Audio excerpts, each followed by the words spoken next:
Մեդիափորձագետներն ահազանգում են Հայաստանի դեմ հիբրիդային հարձակումները նախընտրական շրջանում մեծ թափ են հավաքել, ընդ որում այդ հարձակումներն իրականացվում են տարբեր միջոցներով, տարբեր տիրույթներում։ Ոչ միայն նախընտրական փուլում, այլ նաև դեռ երևի անցյալ տարվանից արդեն քաղաքական ուժերը պատրաստվում էին ընտրություններին եւ բավականին շատեր ապատեղեկատվությունը, բավականին շատ էին այնպիսի պատմություններն, այսպես ասած, որոնք մարդկանց վրա ազդեցություն գործելու համար էին արվում, որոնք իրար վրա ցեղ շպրտելու համար էին արվում։ Պատահեկատվությունը, նարատիվները, որոշակի երևույթներ, որոնք խնդրահարույց են ազատ արդար ընտրությունների անցկացման տեսանկյունից հասնում են մինչև նույնիսկ հեռավոր բնակավայրեր, հա։ Եվ այդ հարձակումները իրենք եւս միատար չեն, իրենք էվոլյուցիաներ են ապրում եւ մենք տեսնում ենք, որ կան գործիքներ, որոնք որ օրինակ, հա, հիմնականում օգտագործվում են կամ տարածվում են թվային տեխնոլոգիաների, սոցիալական ցանցերի միջոցով, նաև տեսնում ենք, որ տարբեր տեսակի քարոզիչներ հանդիպում են մարդկանց հետ բնակավայրերում եւ այդպիսի ուղիղ հա կոնտակտ մարդկանց հետ ենք շփվել, որոնց որ այդ դրսից օտար երկրներից եկած քաղաքացիները համոզում էին, որ իրենք եկել են արտասահմանից այստեղ, որպեսզի փրկեն այդ մարդուն։ Փրկելը դա այն է, որ պիտի իրենց նախընտրած թեկնածուն անցնի եւ այդ քաղաքացուն խոստանում են ամեն ինչ՝ լավ կյանք, ընդཐུպ մինչև Ղարաբաղի վերադարձ։ Մինչ փաստերը ստուգող լրատվամիջոցները փորձում են հնարավորինս արագ արձագանքել ու փաստեր ստուգել հասարակության միշտ զանգված, այդ ընթացքում հասցնում է ենթարկվել տարբեր ապատեղեկատվական մոլորեցնող լուրերի ազդեցությանը։ Դրանք ակտիվորեն օգտագործում են հատկապես ընտրապայքարին մասնակցող եւ չմասնակցող քաղաքական ուժերը։ Այսինքն մենք տեսնում ենք, որ չեն բավարարում թվային գործիքները, որովհետեւ երբ որ թվային գործիքը ինքը, այսինքն կիրառվում է, տեղեկատվություն դուրս է գալիս, դրա դեմ թեկուզ եւ նվազ ուժերով սկսում են որոշակի, հա, մարդիկ, խմբեր, քաղաքացիական հասարակություն, գիտակից մարդիկ պայքարել, ապացուցել, որ դա սուտ է։ Այդ ժամանակ տեսնում են, որ գործիքը այլևս լավ չի աշխատում, գնում են մարդկանց հետ փորձում են տեղում այլ ձևի համոզել։ Այսինքն մի քանի շերտով մեր քաղաքացին այս պահին այսպես նախընտրական բռնաճնշումների է ենթարկվում եւ ամենավատը այդ ամեն ինչի միջև, որ բոլոր քաղաքական ուժերը եւ կարեւոր չի թե որ իրենք որ կողմում են գտնվում, փորձում են նաեւ որոշակի սպառնալիքներ հնչեցրել քաղաքացու նկատմամբ։ Այ օրինակ, չգիտեմ, հա, որ չընտրես մեզ պատերազմ կլինի, կամ չընտրես մեզ էլի պատերազմ կլինի, կամ չընտրես մեզ թոշակներդ կիչնեն, կամ չընտրես մեզ էլի թոշակներդ կիչնեն։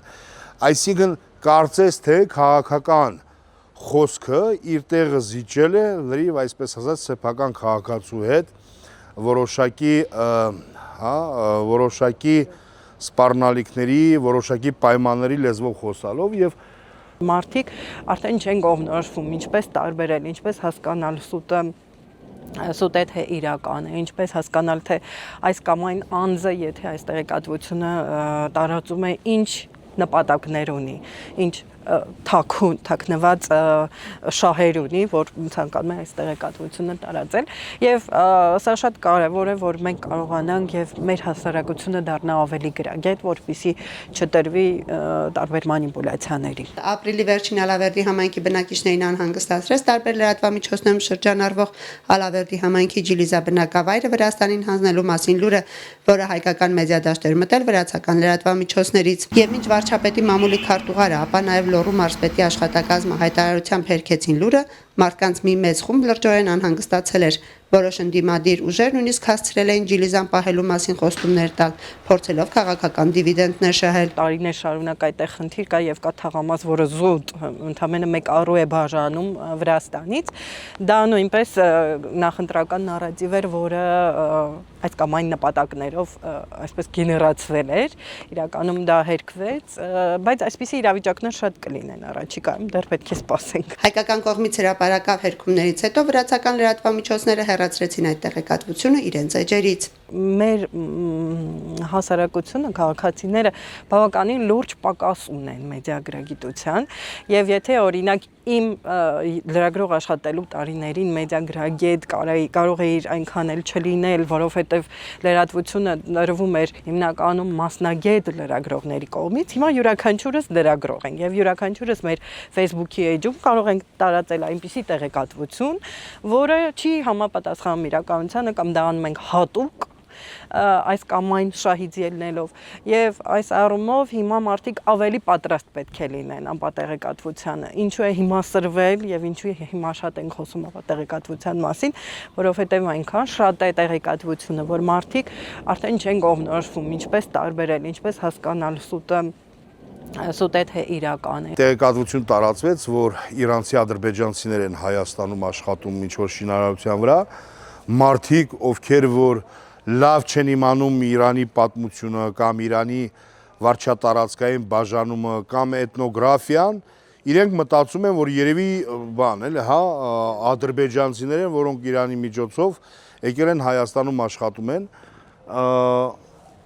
այն դեպքում, որ Հայաստանի անկախությունից ի վեր ադրբեջանցիները իրանական միշտ էլ այստեղ աշխատել են,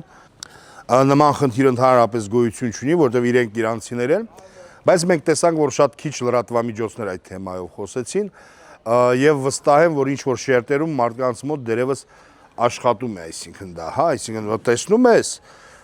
ինչ օրի ենք հասել, Հայաստան բերել են ադրբեջանցիներին են աշխատացնում, այսինքն, հա։ Հատկանշական է, որ տարբեր ապատեղեկատվական ու մոլորեցնող լուրեր տարածողները հատկապես առցանց տիրույթում աշխատում են ընտրված թիրախմբերի հետ, առաջ քաշելով նրանց համար հետաքրքիր եւ սրտամոտ թեմաներ։ Մենք նաեւ որոշակի դեպքեր ենք տեսնում, որը համարում ենք, որ եւս արտաքին միջամտություն է,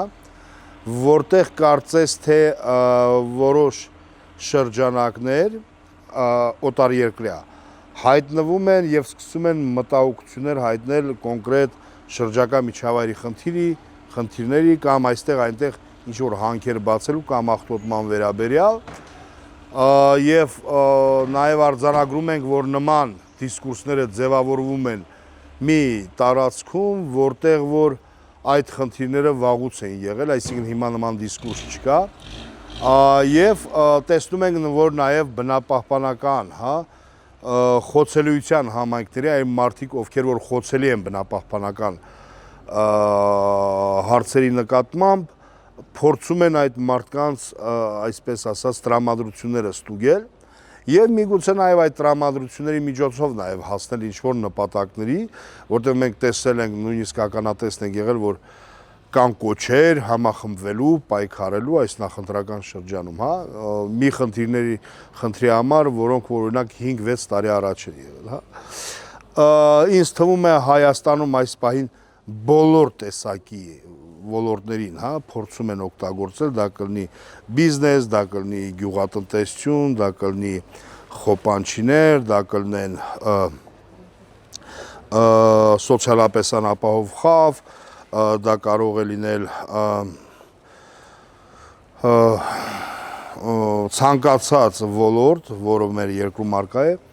բոլորի զգացմունքները շոշափում են եւ նաեւ բնապահպանական համայնքի, իսկ բնապահպանական համայնքները իրենք խոցելի են։ Իրավապաշտպանի կարծիքով մոլորեցնող լուրերը երկարկի արդյունք են տալիս։ Քաղաքացիների մի մասը ապամոտիվացվում է, մի մասն էլ ավելի է համոզվում, որ իր ձայնը շատ կարևոր է։ Եվ քաղաքացին այստեղ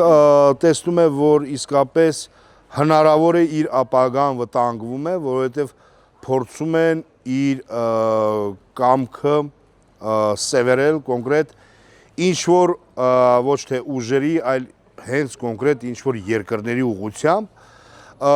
եւ դա վանում է անմիջապես քաղաքացուն եւ ինքը փորձում է այդ շրջանակներից հեռու մնալ, այսինքն կա նաեւ դրա հակառակ էֆեկտը, մի մասով մարդիկ փորձում են մեկուսանալ չխառնվել ոչինչի, մյուս խումբը մարդկանց հասկանում է, որ իր նկատմամբ, իր երկրի նկատմամբ ինչ որ նախընտրական ագրեսիայի ենթարկվում եւ ինքը բևերացվում է։ Իրավապաշտպանի խոսքով կարևոր է, որ ընտրության իրավունք ունեցող ցանկացած քաղաքացի գիտակցի, որ ժողովրդավարության կայացման կարևոր ճանապարհներից մեկը նաեւ ազատ ընտրություններն են։ Քաղաքացու ձայնը Լոռու մարզի Ալավերդի համայնքից